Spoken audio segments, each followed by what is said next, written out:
Light of ആക്കി കഴിഞ്ഞാൽ ശ്രീതു പോയി കിടന്നുറങ്ങണം പറയുന്നത് ശ്രീതുവിന്റെ അമ്മയാണ്. ശ്രീതുവിന്റെ അമ്മ ബിഗ് ബോസ് ഹൗസിലേക്ക് വന്ന സമയത്ത് എല്ലാവർക്കും കൈ കൊടുത്തു, കെട്ടിപ്പിടിച്ചു. അർജുന് ജസ്റ്റ് ഒരു കൈ മാത്രമാണ് കൊടുത്തിട്ടുള്ളത്. അതിനുശേഷം ശ്രീതുവുമായിട്ട് അമ്മ സംസാരിക്കുന്ന സമയത്ത് പറയുന്നുണ്ട്, ആദ്യം ശ്രീതുവാണ് അമ്മയോട് പറയുന്നത്, അമ്മ ഉറങ്ങാറില്ലേ? ആ സമയത്ത് അമ്മ പറയുന്നു, 24 മണിക്കൂർ ഞാൻ ലൈവ് കാണാറുണ്ട്, പക്ഷെ നീ എന്തുകൊണ്ട് ഉറങ്ങുന്നില്ല? രാത്രി ലൈറ്റ് ഓഫ് ആക്കി കഴിഞ്ഞാൽ ഉറങ്ങണമെന്ന്. ആ സമയത്ത് ശ്രീതു പറയുന്നത്, അങ്ങനെയല്ല അമ്മ, ഇവിടെ കിടന്ന് ഉറങ്ങാൻ ബുദ്ധിമുട്ടുണ്ട്. ആ സമയത്ത് അമ്മ പറയുന്നുണ്ട്, അങ്ങനെയല്ല, ലൈറ്റ് ഓഫ് ആക്കി കഴിഞ്ഞാൽ കിടന്നുറങ്ങണമെന്നുള്ളത്. അതായത് അർജുനുമായിട്ടുള്ള കോംബോ ശ്രീതുവിന്റെ അമ്മയ്ക്ക് ഇഷ്ടമില്ലാത്ത രീതിയിലാണ് നമുക്ക് തുടക്കത്തിൽ തോന്നിയിട്ടുള്ളത്. ഇനി എന്താവുമെന്ന് അറിയില്ല. വീണ്ടും സംസാരത്തിനിടയ്ക്ക് പറയുന്നുണ്ട്, ഒരു സ്ഥലത്ത് ഒതുങ്ങിക്കൂടരുത്, എല്ലാം കണ്ട് മനസ്സിലാക്കി മൈൻഡ് ഗെയിം, നിന്റെ ഡാൻസ്, നിന്റെ പാട്ട്, ഇതെല്ലാം കളിയിലേക്ക് കൊണ്ടുവരണം, ഒരു സ്ഥലത്ത് ഒതുങ്ങിക്കൂടരുത് എന്ന്. അതായത് അമ്മക്ക് അർജുന്റെ കോംബോ ഇഷ്ടമല്ല എന്ന് തോന്നുന്ന രീതിയിലാണ് തുടക്കത്തിൽ ഫീൽ ചെയ്തിട്ടുള്ളത്.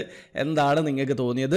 തീർച്ചയായിട്ടും കമന്റിൽ അറിയിക്കാൻ ശ്രമിക്കുക. അതോടൊപ്പം തന്നെ ബിഗ് ബോസ് റിലേറ്റഡ് ന്യൂസുകൾ അറിയാൻ താല്പര്യമുള്ള ആൾക്കാർ ചാനൽ ഒന്ന് സബ്സ്ക്രൈബ് ചെയ്ത് വെക്കുക.